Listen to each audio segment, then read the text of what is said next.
Cristo vivo estás, eu viverei, pois vida nova me darás, porque Ele vive, posso crer no amanhã, porque Ele vive, temor não há. Eu sei que minha vida não será mais vã, pois meu futuro em suas mãos agora está.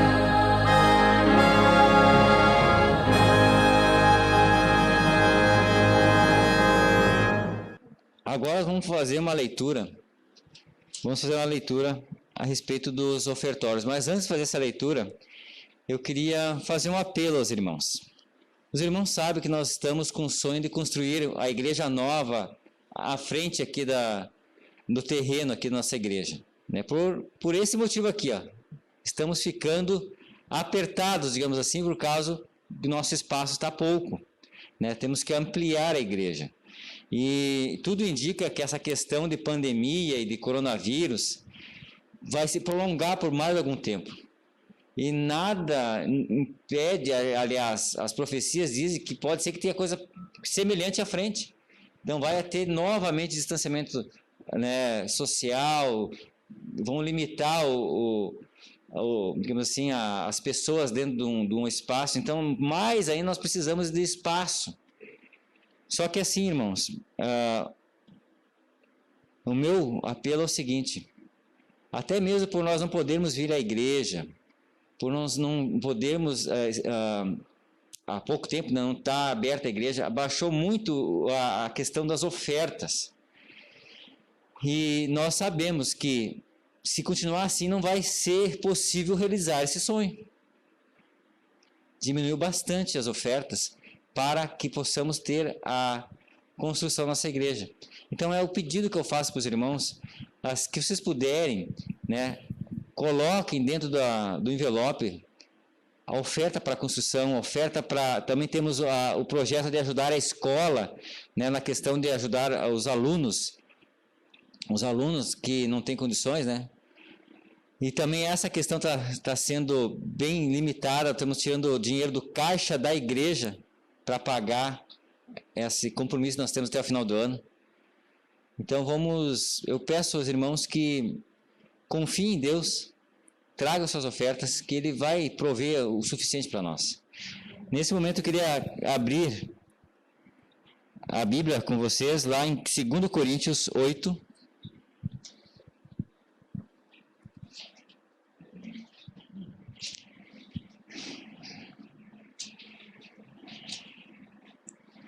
segunda carta aos Coríntios, capítulo 8, do 3 ao 5.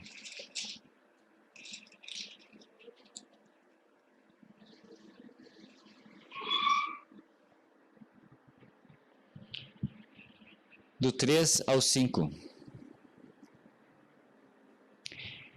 Todos acharam? Porque eles, testemunho eu, na medida de suas posses, e mesmo acima delas, se mostraram voluntários, pedindo-nos, com muitos rogos, a graça de participarem da assistência aos santos. E não somente fizeram como nós esperávamos, mas também deram-se a si mesmo primeiro ao Senhor, depois a nós pela vontade de Deus. Amém? Esse é o testemunho, irmãos. O testemunho de Paulo a respeito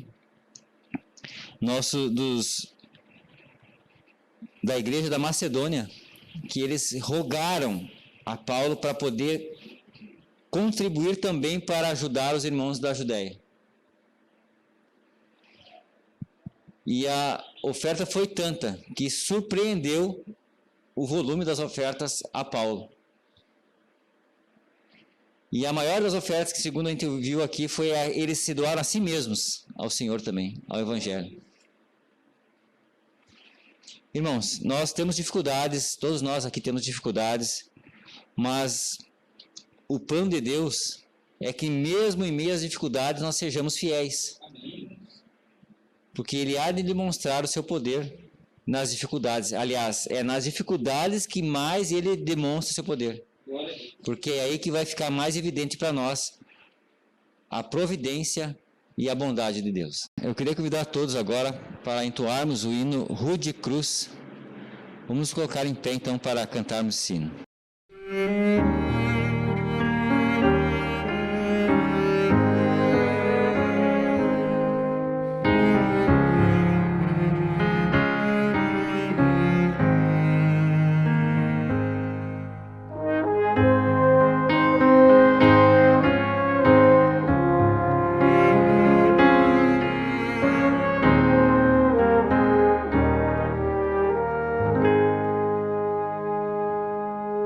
Rude cruz se erigiu, dela o dia fugiu, em sinal de vergonha e de dor. Mas eu amo essa cruz, sobre a qual meu Jesus deu a vida por mim.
Nessa cruz padeceu, desprezado morreu, meu Jesus para dar-me o perdão. Eu me alegro na cruz, nela vem graça e luz para minha santificação. Sim, eu amo a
grandioso, bondoso e amado Deus.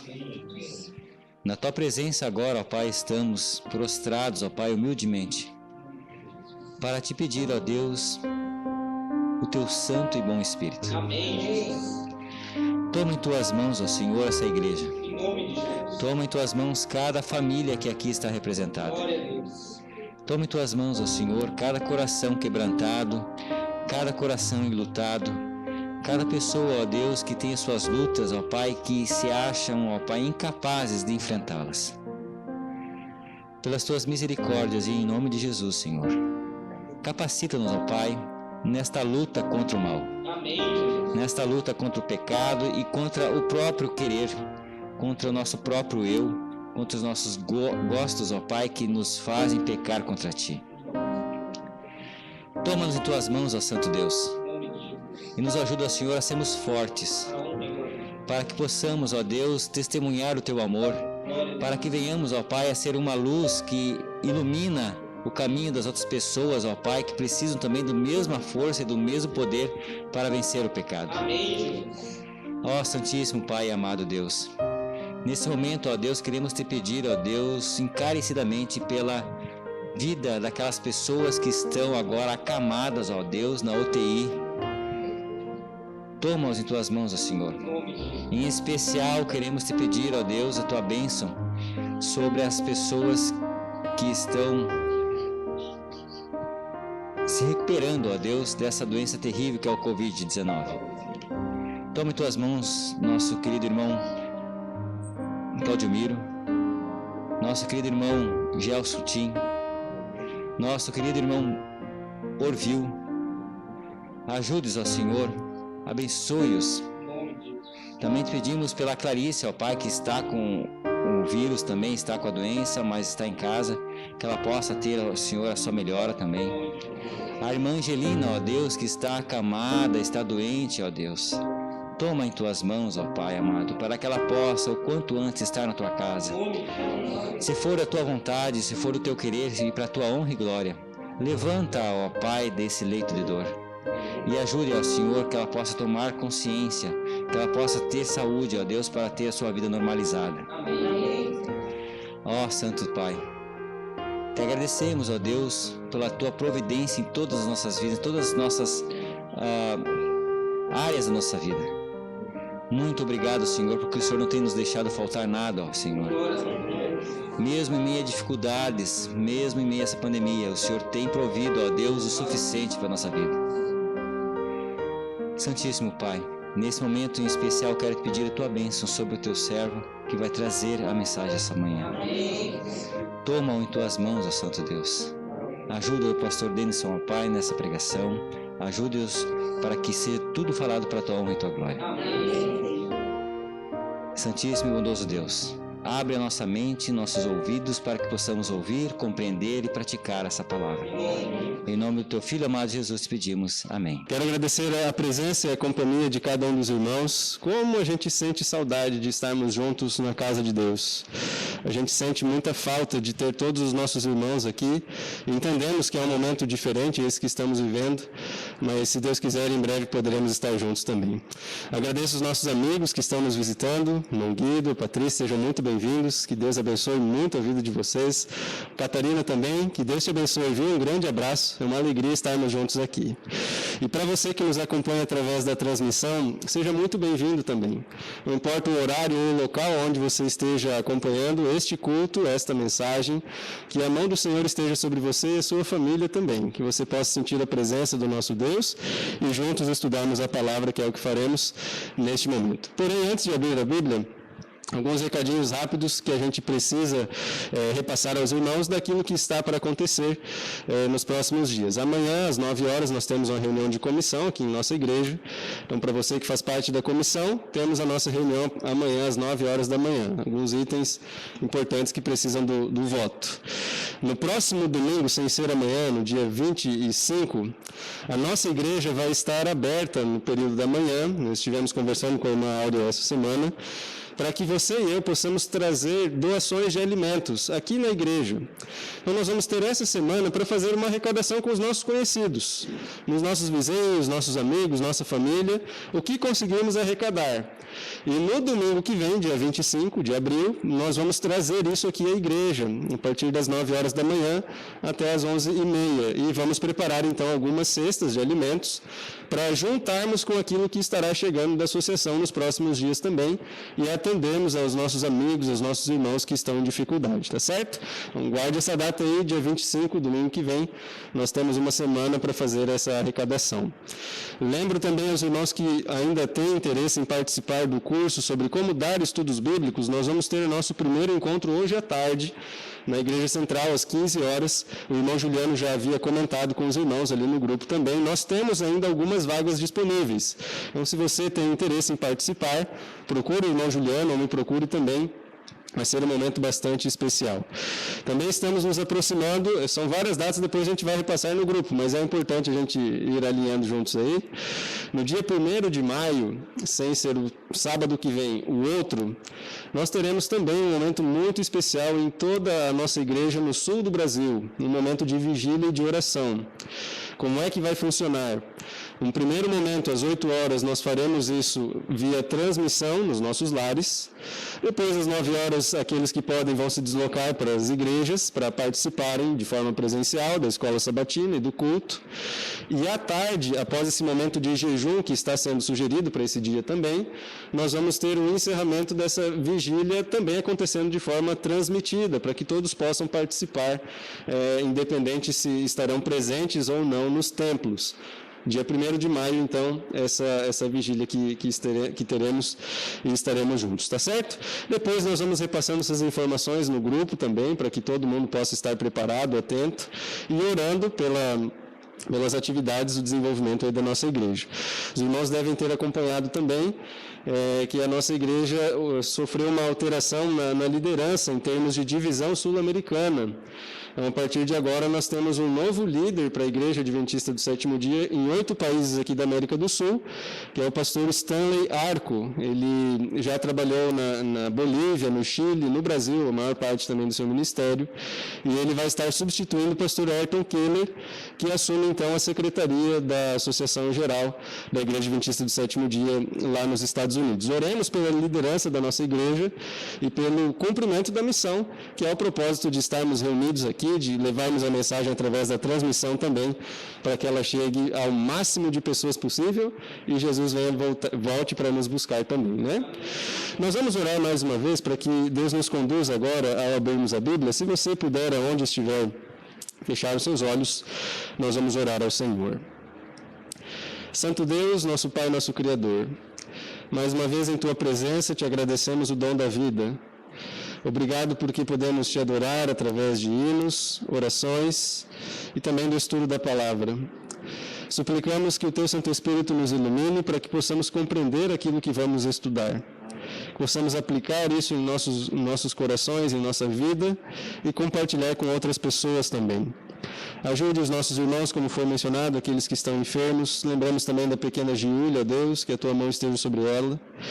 E que juntos possamos ser preenchidos pelo Teu Santo Espírito, hoje e sempre, em nome de Jesus. Amém, Pai. Amém.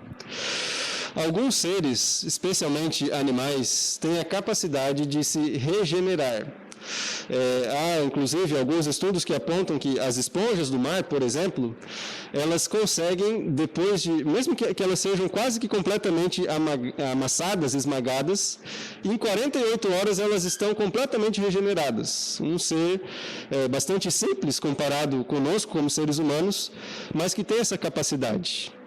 E não são apenas as esponjas do mar, nós conhecemos também as salamandras. Às vezes elas perdem um pedaço do seu corpo e conseguem se regenerar. E tem um animalzinho que é ainda menor, que é mais comum e mais presente no nosso dia a dia, que também tem essa capacidade. Qual que é, os irmãos lembram? A lagartixa, exatamente. A lagartixa, quando em situações de perigo, se sente ameaçada, ela decepa o seu próprio rabo, a sua própria cauda. E isso se regenera. Assim que ela perde a sua cauda, ela começa a se regenerar novamente. Claro que não mais com as vértebras que tinham, mas é uma cartilagem diferente que compõe agora toda a cauda dela mais uma vez. E nesse meio do caminho, ela tem a oportunidade de fugir, então, dos seus predadores.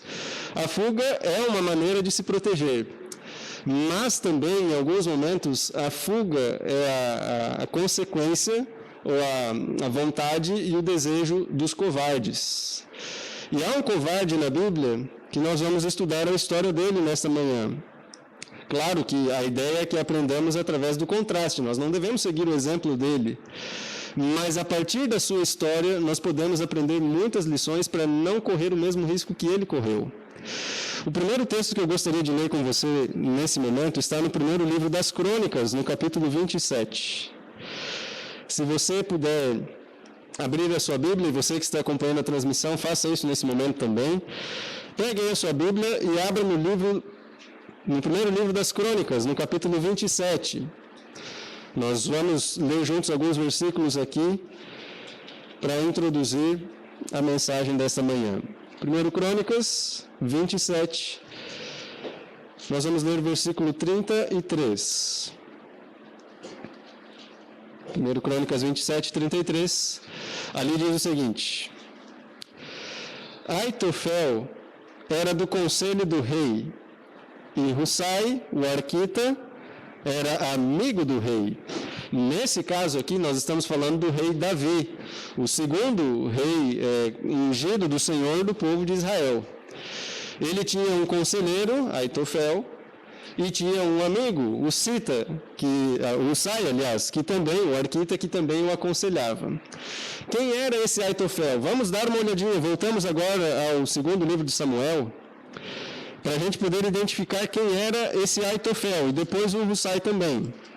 Mas Aitofel, nós encontramos aqui algumas informações a respeito dele que chamam a nossa atenção. No segundo livro de Samuel, capítulo 23, versículo 34, ao descrever alguns dos valentes de Davi, nós vemos uma menção a esse nome. Claro que não como um valente, um soldado, mas estando ligado a um deles. Segundo Samuel 23, versículo 34, diz o seguinte: Elifelete, filho de Asbaai, filho de um Maacatita, era um dos valentes. Outro dos valentes era Eliã, filho de quem? Aitofel, o Gilonita. Aitofel era pai de um dos valentes de Davi, ele era conselheiro do rei e pai de um dos grandes guerreiros de Davi, um dos seus principais soldados.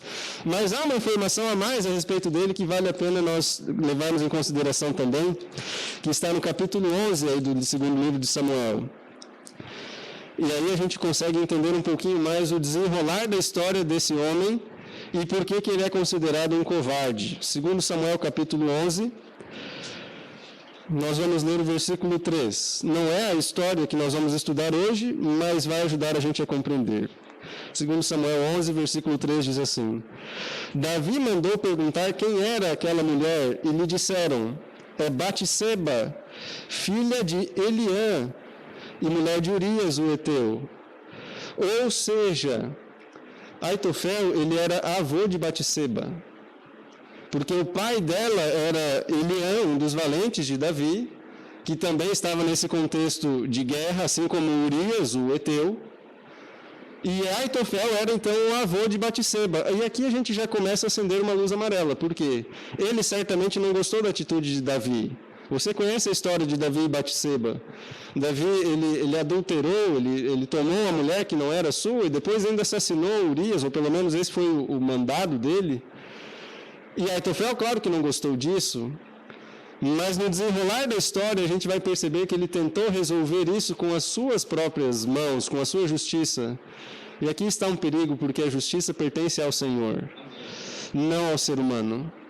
Quando nós confiamos na justiça do ser humano ou assumimos a responsabilidade sobre as coisas que acontecem ao nosso redor, provavelmente seremos frustrados.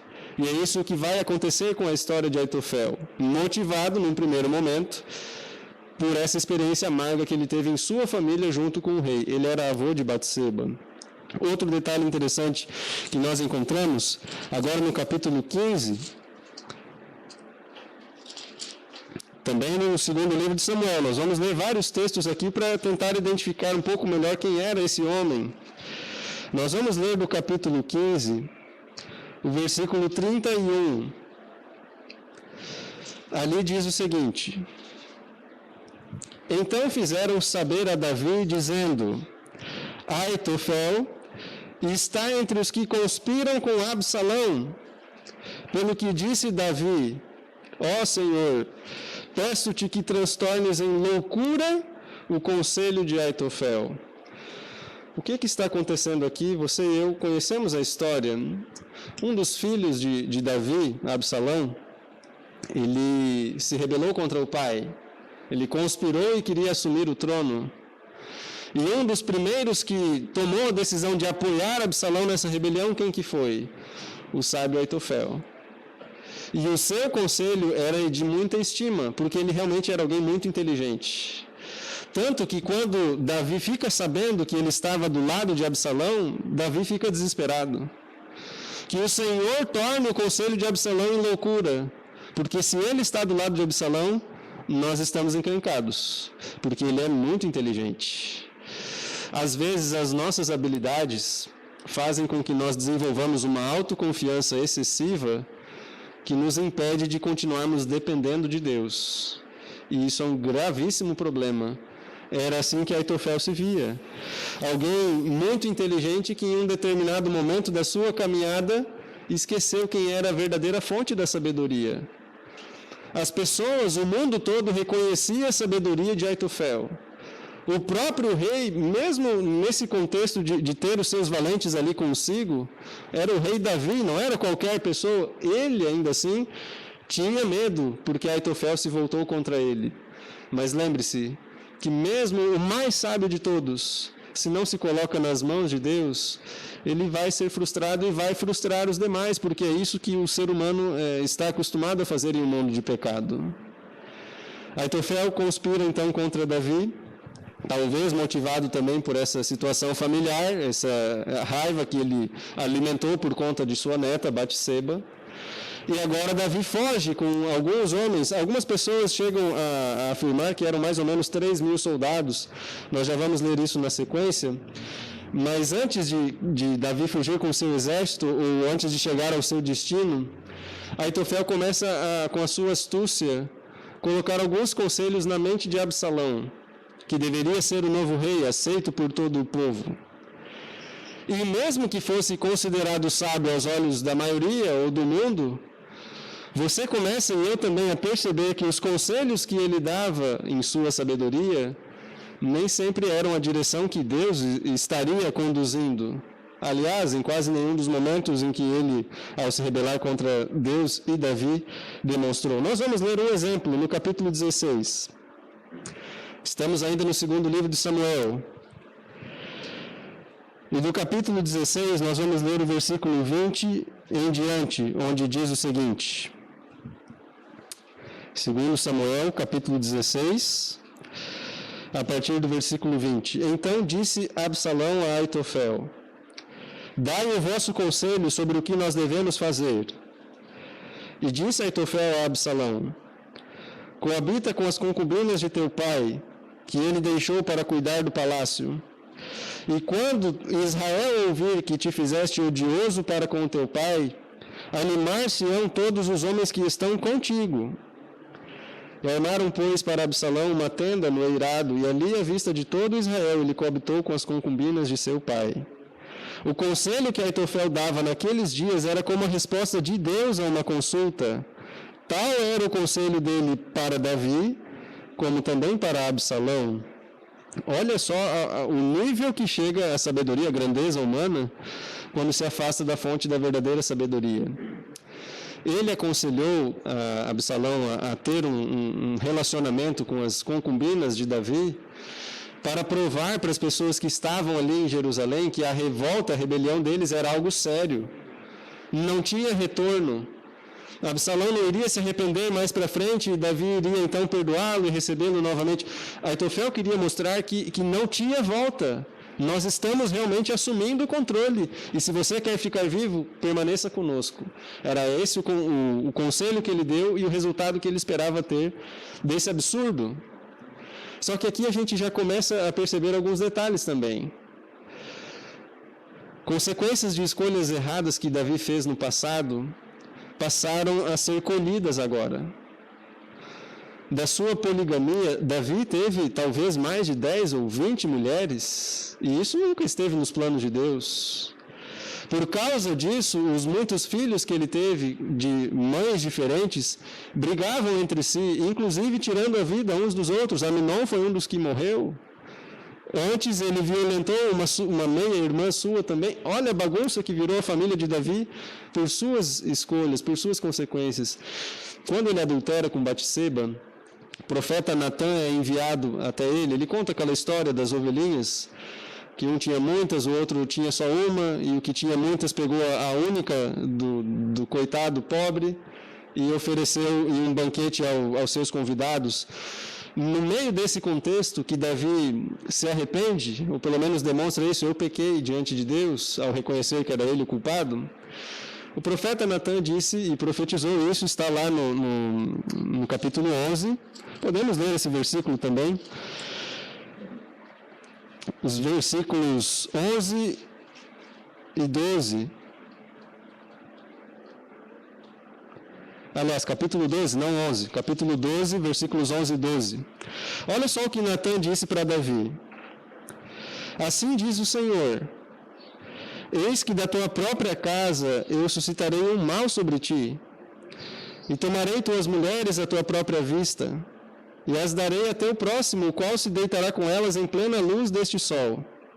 Porque aquilo que você fez em oculto, eu mostrarei perante todo Israel, durante a luz do dia. Natan profetizou contra Davi o que iria acontecer com ele, não porque Deus estava determinando o mal sobre Davi. Deus estava apenas prevendo o futuro com base nas escolhas erradas que Davi fez. No contexto em que o povo de Israel estava inserido, aquilo que Deus previa, profetizava, ou dizia, ou permitia, era tolerado como sendo determinado por Deus. Não é isso que está acontecendo aqui. Davi é que era polígamo, e isso era contra os planos de Deus. Davi é que foi pego em adultério. Davi é que foi considerado homicida por mandar matar Urias, e as consequências disso vieram. E o que nós estamos estudando hoje é parte dessas consequências. Uma rebelião vinda da sua própria casa. E o seu próprio filho conspirando contra ele a partir do conselho de Aitofel. Deus não determinou, mas ele previu. E nós devemos confiar de que quando Deus fala, não é para nos punir ou nos trazer o mal, mas em alguns momentos Deus adverte, para que nos seja permitido estar atentos àquilo que está acontecendo ao nosso redor, para não sermos pegos de surpresa e vencermos as tentações e as dificuldades do inimigo. Esse conselho foi recebido por Absalão com muita alegria. Sabedoria de Aitofel, fantástico conselho, o povo vai confiar em mim, aqueles que estão comigo vão fortalecer a sua confiança.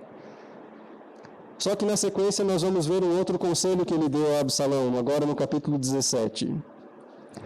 E aqui nos chama muito a atenção a reação de Aitofel diante daquilo que Absalão decidiu a partir dos seus conselhos. Capítulo 17, a partir do versículo 1, nós lemos o seguinte: disse ainda Aitofel a Absalão: deixa-me escolher 12.000 homens, e eu me disporei, e eu perseguirei Davi ainda esta noite. Assaltá-lo-ei enquanto ele está cansado e frouxo de mãos. Espantá-lo-ei, fugirá todo o povo que está com ele, e então eu matarei apenas o rei. Farei voltar para ti todo o povo, pois a volta de todos depende daquele a quem procuras matar. Assim, todo o povo estará em paz. E o versículo 4 diz: o parecer agradou a Absalão e a todos os anciãos de Israel. Aitofel continuou destilando a sua sabedoria, com seus conselhos contra Davi e a favor de Absalão. E ele diz o seguinte: rei Absalão, tem uma estratégia infalível para consolidarmos o seu poder. E aí ele começa a dizer o seguinte: hoje à noite me dê a autorização para com 12 mil homens ir atrás de Davi, porque de acordo com o cálculo aí, a gente percebe que no capítulo 18, que Davi ele dividiu os seus homens que estavam ali, que fugiram com ele, em 3 partes. E por mencionar ali que eles foram divididos em grupos de 1.000 e de 100, alguns acreditam que o grupo de Davi tinha mais ou menos 3 mil homens. Então o que Aitofel pensou? 12 mil contra mais ou menos 3 mil, vai dar certo, é suficiente. E mais, nós vamos de noite, porque de noite eles não vão conseguir perceber de onde é que está vindo o ataque, vai causar um alvoroço. E mais, eles estão cansados e também mentalmente sobrecarregados. Afinal, eles estão fugindo. Então, Absalão, não tem erro. Me autorize e eu farei isso e eu vou matar só o rei. Porque quando chegarmos lá, vai cada um para o seu lado. Ninguém vai ter estratégia no meio da noite. Eu pego o rei Davi e todo o povo estará em paz. Olhando friamente para esse conselho de Aitofel, ele era brilhante. E com base naquilo que já havia acontecido, inclusive na história de Israel, na vitória, por exemplo, contra os midianitas, era uma boa estratégia. O ataque à noite, com um número maior de soldados, era muito bom. Mais um conselho sábio de Aitofel. Só que olha o que acontece no versículo 5 em diante. Disse, porém, Absalão: chamai agora a Husai, o arquita, aquele que nós vemos no início ser amigo de Davi, e ouçamos também o que ele dirá. Versículo 6. Tendo Husai chegado a Absalão, este lhe falou, dizendo: desta maneira falou Aitofel: faremos segundo a sua palavra?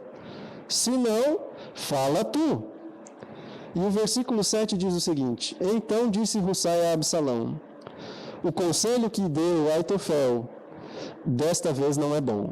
Nós vamos parar por aqui, daqui a pouco nós vamos seguir a leitura.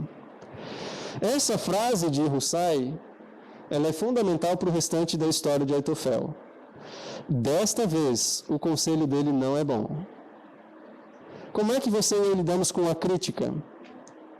Como é que nós lidamos quando nós somos contrariados? Quando as pessoas pensam diferente de nós? Qual é a nossa reação? Aitofel ele tinha uma reação mais ou menos assim: se não for do meu jeito, não vai ser de jeito nenhum. E essa não é a reação que deve haver em nós como filhos de Deus. Nós, como um só corpo em Cristo, o apóstolo Paulo é claro ao dizer isso, todos somos membros de um só corpo. Nós não podemos nos desvencilhar do corpo se as coisas não acontecem da nossa maneira. Essa única frase de Husai fez com que Aitofel ficasse com a mente completamente embaralhada. Desta vez o conselho dele não é bom. Realmente, em muitos momentos ele aconselhou com sabedoria, mas dessa vez não é bom. O que estava acontecendo aqui? Husai, esse amigo de Davi, ele havia jurado lealdade ao rei Davi. E ele queria acompanhar Davi nessa fuga.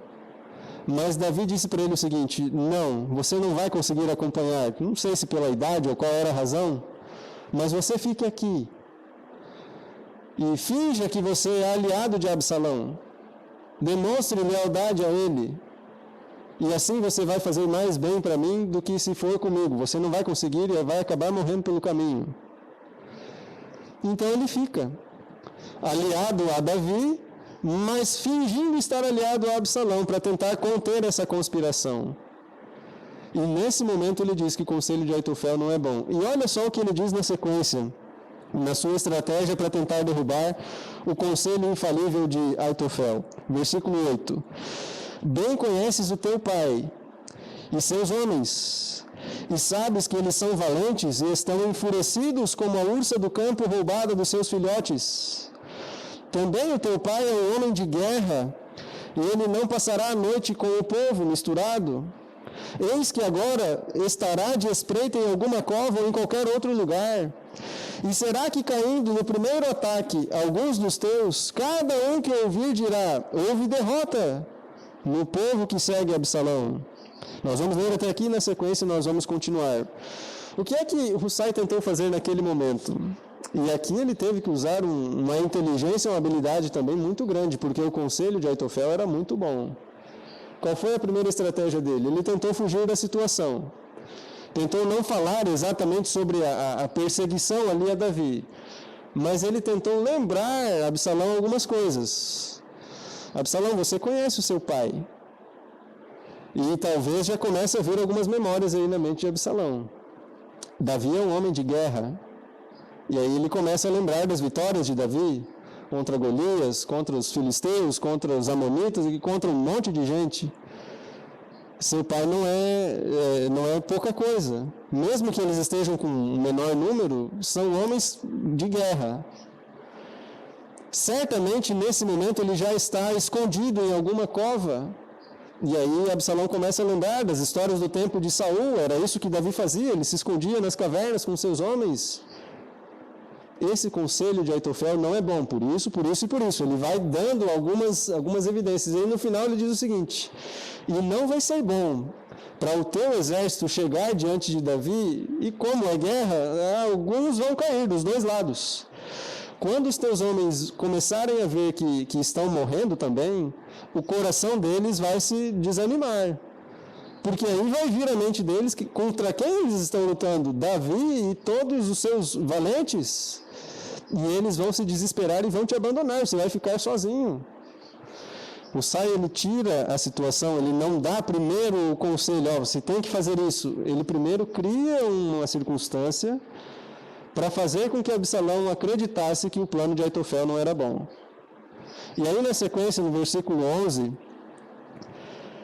nós lemos o seguinte: eu, porém, aconselho que a toda pressa se reúna a ti todo Israel, desde Dan até Berseba, em multidão como a areia do mar, e que tu em pessoa vás no meio deles.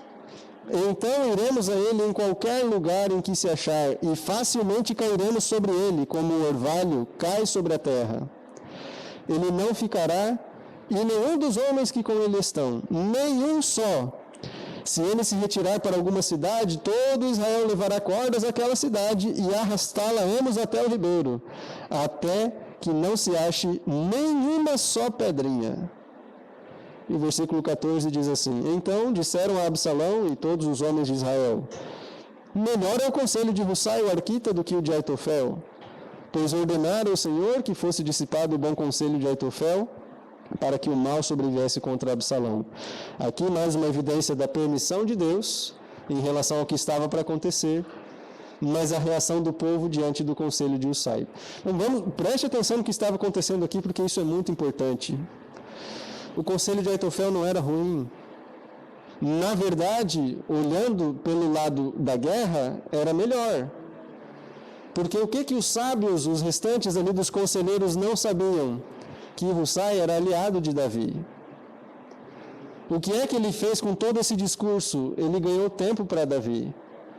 Porque até que o povo fosse reunido, todos os soldados de Dan no norte a Berseba no sul, teria tempo suficiente para alguém chegar lá em Davi e diz: vai embora, que o povo vai ir atrás de ti. E não é pouco, é muito. Essa era a intenção de Husai.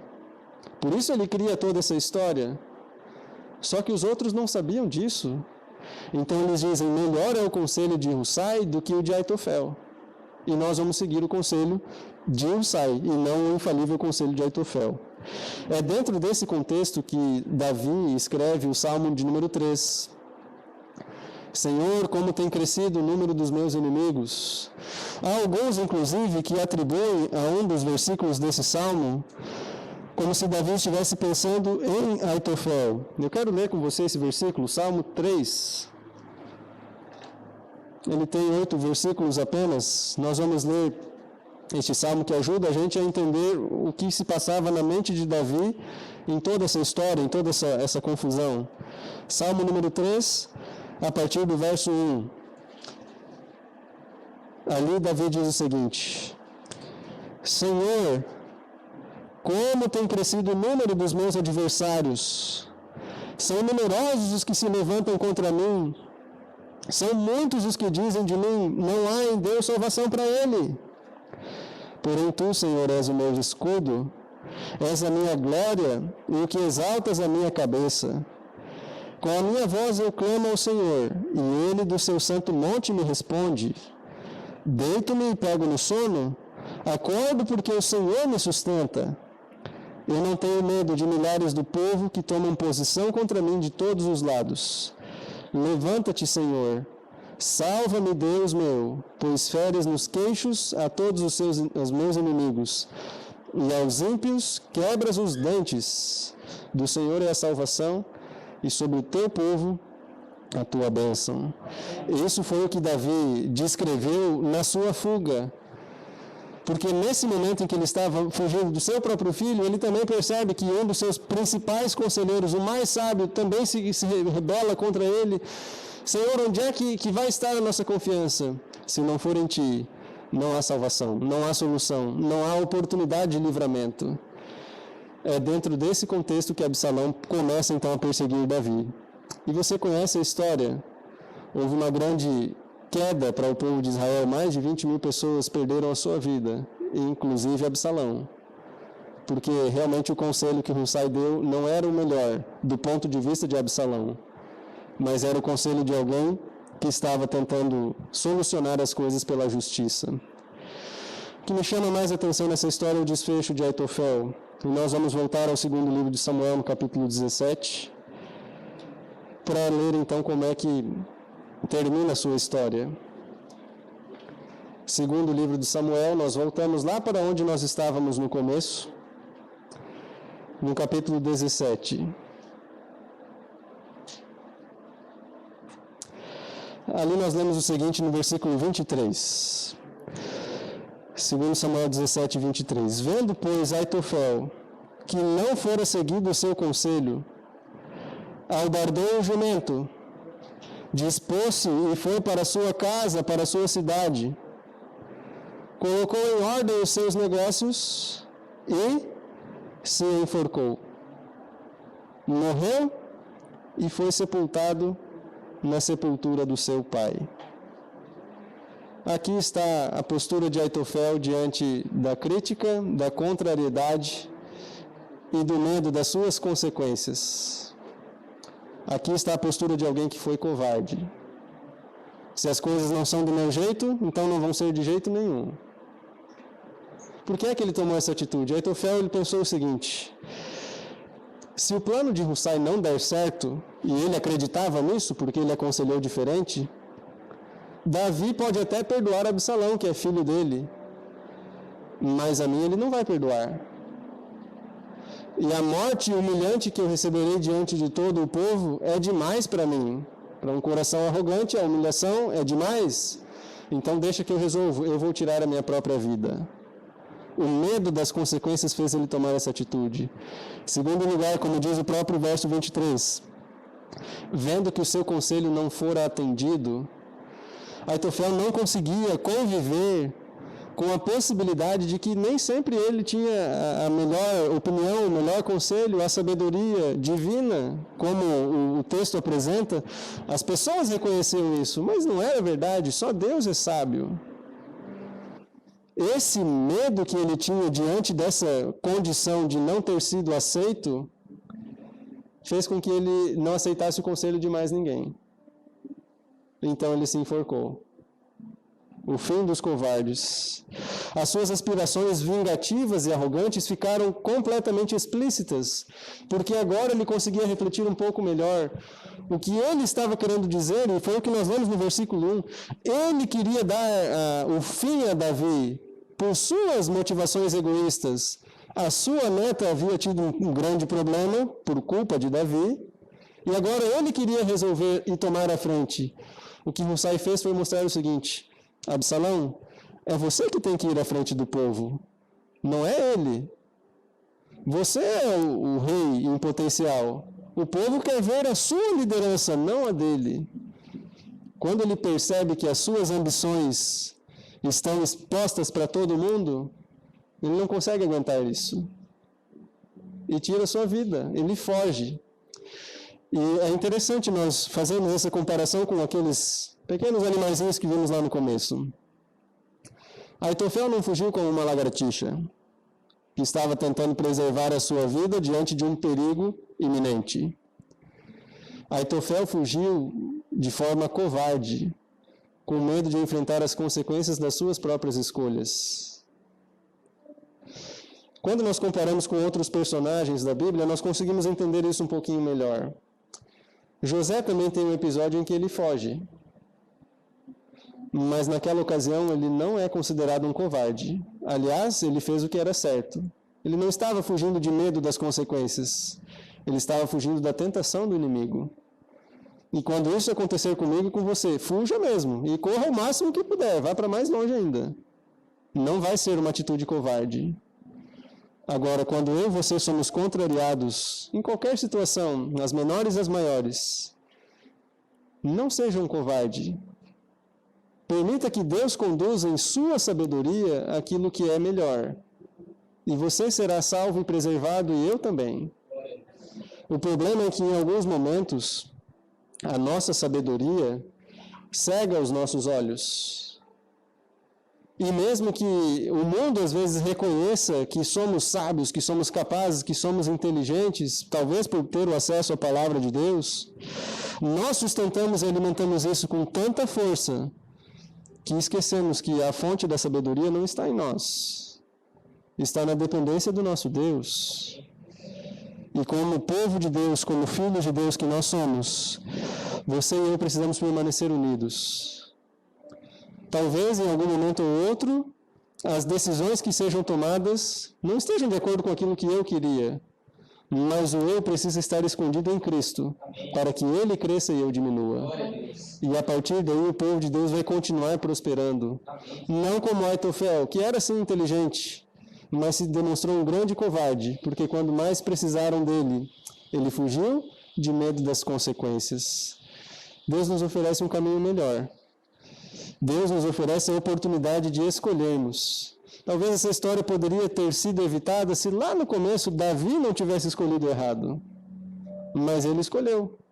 E as consequências vieram na sua família, na sua segurança e na sua vida também, que correu risco em quase toda ela. Mas apesar disso, Davi tinha uma característica que Aitofel não, e que todos nós precisamos ter a cada dia. Davi reconhecia a sua limitação. Ele foi o maior de todos os reis de Israel. Mas quando o profeta chega a ele e diz, Davi, não é por aí. Ele diz, é verdade. Eu reconheço, eu pequei, que Deus tenha misericórdia. Isso fazia dele um homem segundo o coração de Deus. E não os seus muitos atos pecaminosos, a sua ficha extensa de pecados, que talvez é igual a minha ou a sua. Que Deus nos ajude a seguirmos o exemplo de Davi. Confiarmos na graça do Senhor para sermos salvos, na justiça de Deus e não na nossa, na sabedoria do céu e não na minha. E entendermos que se em algum momento as coisas forem por um outro caminho e Deus estiver conduzindo com base na palavra, possamos aceitar isso, conviver com isso e entender que se essa é a vontade de Deus, vai ter o meu apoio também para que a obra seja concluída, Jesus volte e nós todos possamos estar com Ele na eternidade.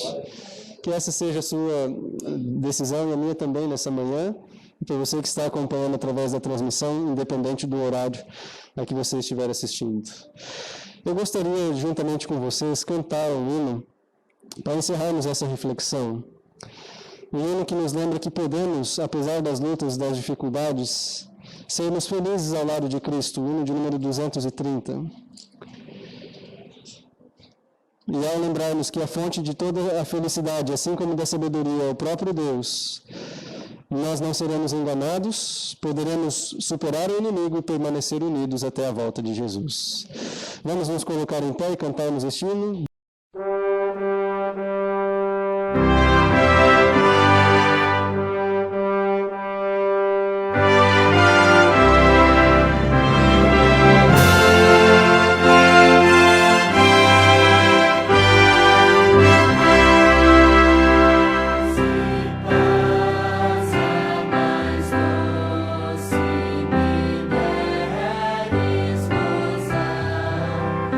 Se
Santíssimo Deus, eterno Pai e Criador, obrigado por Tua palavra, Senhor.